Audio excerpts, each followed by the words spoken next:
नमस्कार दोस्तों, जैसा कि हमने यहाँ देखा गया, हमने संधि में जो स्वर संधि के 8 भेद थे हमने यह किया 7 तक पहुंच गए थे। आज क्या पढ़ना हमें? स्वर संधि का अंतिम भेद क्या था? प्रकृति, भाव,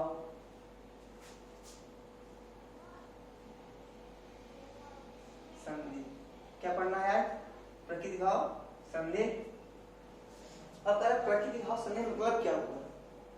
प्रकृति, भाव, संधि का मतलब क्या हुआ ना? तो क्या मतलब है इसका? इसका यही मतलब है कि प्रकृति भाव नहीं, जो उसमें संधि जब न हो, जो जैसा रहे ऐसा ही बना रहे।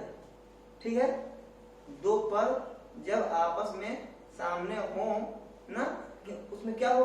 संधि न हो। प्रकृति मतलब कि अपने प्रकृति रूप में बनी रहे। प्रकृति मतलब क्या? अपने प्रकृति रूप में बनी रहे, उसको कोई विकार ना हो। क्या होगा हमारे? प्रकृति भाव संधि होगी। ठीक है, इसका सूत्र क्या है? ये सूत्र ये है क्या? सर्वत्र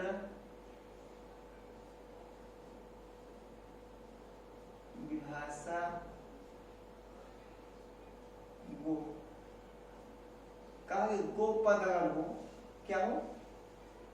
यदि गो पद हो ना, तो ये चाहे सर्वत्र मतलब क्या? किसी भी, चाहे वो वैदिक काल हो चाहे लौकिक काल हो ना, इसके बाद किसके बाद? गो पद चाहे लौकिक में हो चाहे वैदिक में हो, इसके बाद क्या हो? ह्रस्व ओ आयत अ आयत तो ना, क्या हो? ह्रस्व अ आयत तो क्या हो जाएगा? क्या हो जाएगा? पररूप प्रकृति भाव संधि हो जाएगी। यानी इसमें क्या होगा? कोई विकार नहीं होगा। क्यों? कि प्रकृति भाव संधि हो जाएगी। ठीक है, यानी क्या? यदि गो धन अग्रम हो रहा है ना, यानी गौ का अग्र भाग ना, तो अब गो में ओ था। अब इस सूत्र की वजह से, इस सूत्र के कारण इस सूत्र कहता है यदि गो हो चाहे वो लौकिक चाहे वैदिक में हो, उसके बाद यदि क्या हो रहा हो?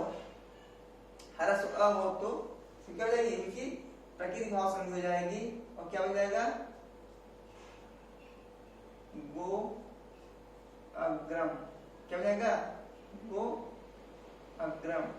लेकिन इन्हीं कहा, इसका क्या बनता है? इसका एक और रूप बनता है क्या? गवाग्रम। क्या बनता है? गवाग्रम।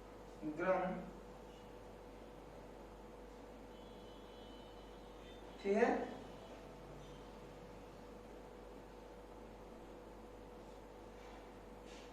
क्या होता है गवाग्रम? कैसे? एक सूत्र है क्या? अवांग स्फुटायनस। क्या सूत्र है? अवांग स्फुटायनस।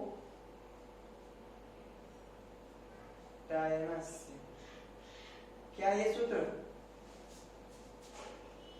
यानी कि पहले जानिए कि सर्वत्र भाषा को यह कहता है कि यदि गो पद हो, उसके बाद क्या हो? ह्रस्व अ हो, तो उस गो को हम प्रकृति भाव संधि में रख सकते हैं। या प्रकृति भाव उसका क्या होता है? प्रकृति भाव संधि होती है। ठीक है, ठीक है, इतना हो गया। अब इसके बाद एक सूत्र है अवांग स्फुटायनस। ये कहता है कि यदि ऐसा कुछ बन रहा है, क्या? गो के बाद अग्रम हो रहा है, तो इस जो ग का जो ओ है, ग और ओ है, तो कह रहा ओ को क्या हो जाएगा? अवंग। क्या हो जाएगा? अवंग आदेश हो जाएगा। ये बता रहा है क्या? अवंग स्फुटायनस कह रहा है कि जब ग का ओ है फिर क्या हो जाएगा? अवंग आदेश हो जाएगा। तो क्या हो जाएगा हमारा? अवंग क्या बचेगा? अव बचेगा। क्या बचेगा हमारा? यानी ग फिर जो ओ था क्या हो जाएगा? वहां पे, अब हो जाएगा, फिर क्या हो जाएगा, अग्रम, ये होगा ना, क्या बनेगा हमारा, ग वा ग्र बन गया। जो गवाग्रम बन रहा है वो किससे बन रहा है, अमंग इसको टाइनस से, और जो गोग्रम बन रहा है, गो अग्रम बन रहा है, वो किससे, सरल भाषा गो से। ना क्लियर हो गया ना,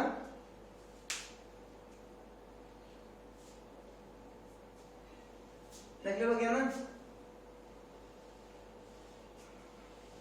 इसका एक बहुत ही प्रसिद्ध सूत्र है, क्या है,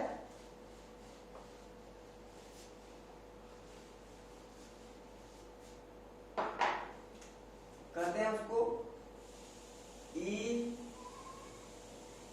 दू दे फेक द्वि वचनम प्रगृह्यम। ठीक है, क्या ये सूत्र है, कहता क्या है, ऐसे पर हम क्या करेंगे, इसको पहले इसको हम विभाजित कर लेंगे ना। कहा ईत हो या ऊत हो या एत हो, कितना हो गया, ईत ऊत और एत, कहा द्विवचन हो, यदि ये क्या हो, द्विवचन में हो। संस्कृत में 3 वचन तो जानते ही हैं, संस्कृत में 3 वचन तो जानते ही हैं ना। तो कहा यदि ये द्विवचन हो, क्या कि अंत में, ये द्विवचन के अंत में क्या हो, इकारांत हो, द्विवचन के अंत में क्या हो, उकारांत हो, और द्विवचन के अंत में क्या हो, एकारांत हो, वहां क्या बनेगा, उसकी प्रगृह्य संज्ञा हो जाएगी। क्या जाएगी, प्रगृह्य संज्ञा। और जिसकी प्रगृह्य संज्ञा हो जाती है उसका यही कार्य है कि उसमें प्रकृति भाव संधि हो जाती है। क्या होता है, जिसकी प्रगृह्य संज्ञा हो जाती है उसमें क्या होता है, प्रकृति भाव संधि हो जाती है, यानी कि वो जैसे है वैसे ही रहेगा, उसमें कोई संधि कार्य नहीं किया जाएगा। ठीक है, जैसे यदि हम क्या करते हैं, हम हरि का रूप पढ़ते हैं, किसका, हरि का।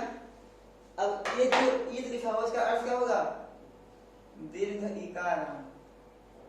ठीक है, और ऊत का क्या होगा, दीर्घ उकार। अवैध का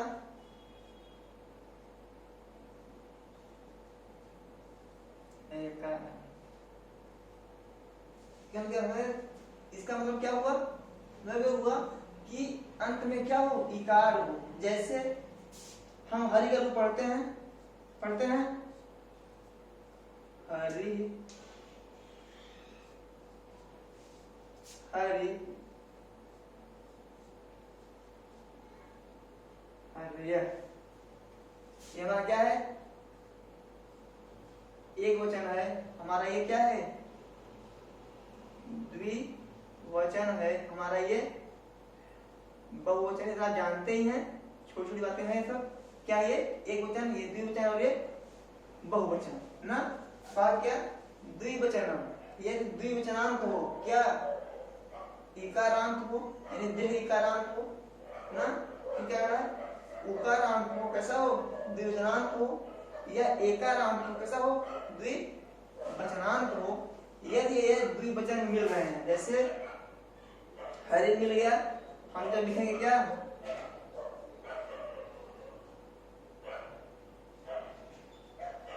विष्णु, क्या है हमारा, उकारांत है, कहाँ है, इसका क्या है, विष्णु विष्णु विष्णु ना, क्या जाएगा, विष्णु यानी गुरु गुरु। अब ये क्या है, एकारांत, यानी क्या हो जाएगा, एते होता है ना, एतद एते एतानी बनता है, क्या बनता है, एतद एते एतानी। तो ये कह रहा है जो यहाँ पे है द्विवचनांत दीर्घ इकारांत, यहाँ पे क्या है द्विवचनांत दीर्घ उकारांत, यहाँ पे द्विवचनांत दीर्घ एकारांत। यदि ऐसा कहाँ हो पूर्व पद में, कहाँ ऐसा कहाँ मिल जाए, पूर्व पद मिल जाए, ठीक है। यदि हमारा कहाँ मिल रहा है ये पूर्व पद में, अब इसके बाद चाहे जो वर्ण हो चाहे जो स्वर हो उसमें क्या करेंगे हम,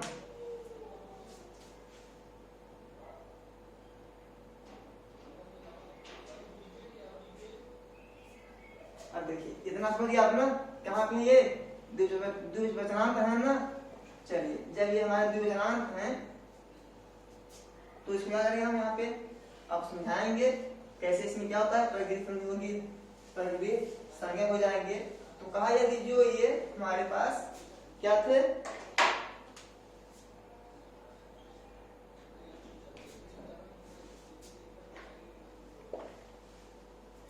हरि था और क्या था, विष्णु था और एते था।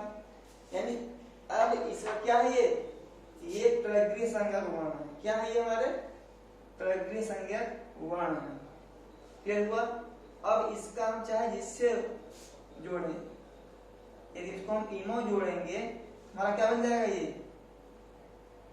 इसमें अब देखिए यहाँ पे ई था, ई और ई में क्या होता, ई हो जाता, लेकिन नहीं, अब ये प्रगृह संज्ञक हो गए तो इसके प्रतिभाव में कोई चेंजिंग कोई परिवर्तन नहीं होगा, और ये हरि है हरि रहेगा और इमो आ किसी में समय खड़ा हो जाएगा, बस क्या हो जाएगा, हाँ हरि इमो। ये विष्णु है ना, एक विष्णु धन क्या कर दिए, एते कर दिए, तो क्या हमारा ये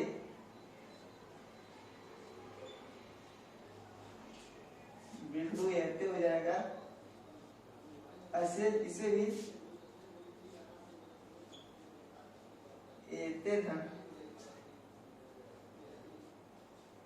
इदम कर देंगे, हमारा क्या हो जाएगा ये ऐसे ही सेम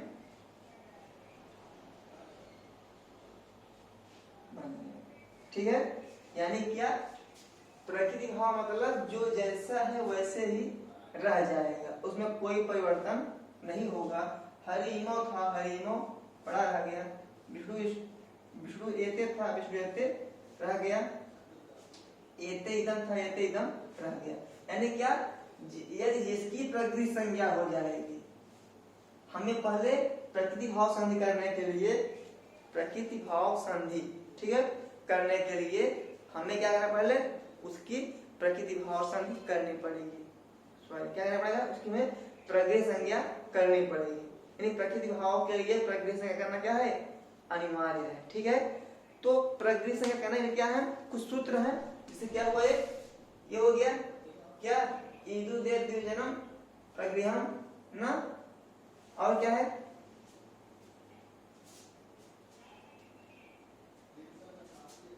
एक है प्लुत प्रगृह अनित्यम, क्या है, एक दूसरा और है क्या है, एक लिखो या अपना,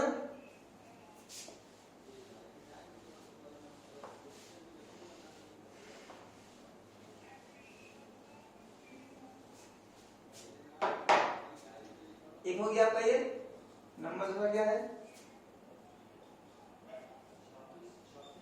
प्लुत प्रगृहाच नित्यम। यानी कह रहा है कि ये प्लुत हो ना, या क्या हो, अच हो, जैसे क्या रहेंगे हमारे नित्य रूप में रहेंगे, क्या कहा, ये प्लुत हो। तो कहते हैं ना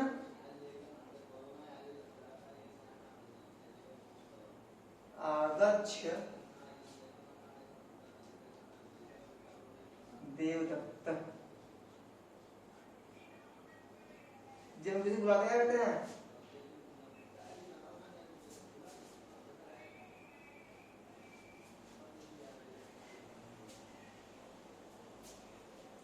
इसको ऐसे लिख सकते हैं, इसको कैसे,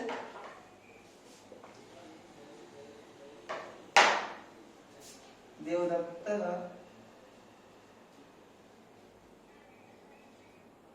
आगच्छ अत्र, कि देवदत्त यहाँ आओ ना। तो यहाँ पे जो अ था, यहाँ मिल क्या होता, दीर्घ अ हो जाता, क्या होता, दीर्घ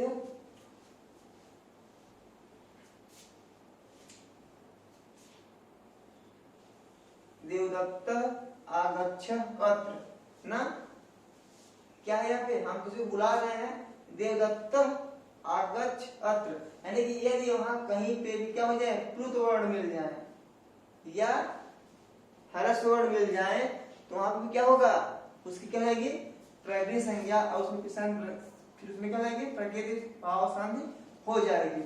क्या हो जाएगा यहाँ पे, यदि हमें प्लुत वर्ण मिल जाए, ये प्लुत क्या है, क्या है, ये स्वर का एक भेद है ना, वही था। तो क्या करा कि क्या, किसी शब्द में क्या मिल जाए, प्लुत संज्ञा वर्ण मिल जाए, तो उसमें क्या हो जाएगी, उसकी प्रकृति भाव, उसकी क्या हो जाएगी, प्रकृति संज्ञा। फिर जब प्रकृति संज्ञा हो जाएगी, फिर क्या हो जाएगी, फिर प्रकृति भाव संधि उसमें हो जाएगी। जैसे देवदत्त आगच्छ अत्र, अब यहाँ पे यहाँ संधि हो जाती, यहाँ संधि हो जाती, लेकिन क्या हुआ, प्रकृति संज्ञा होने के कारण संधि नहीं की है। ठीक हुआ। और क्या है, और बताएं आगे, चलिए बस आप बताएं, जानते रहिए क्या, कि प्रकृति संज्ञा मतलब प्रकृति भाव संधि, जहां पर भी प्रकृति संज्ञा होगी वही क्या हो जाएगा, प्रकृति भाव संधि रहेगी। ठीक है, यानी कि यदि प्रकृति संज्ञा नहीं होगा तो क्या हो जाएगी, फिर संधि हो जाएगी। इसके लिए दो जवाब मिलते हैं, आपको बता दें।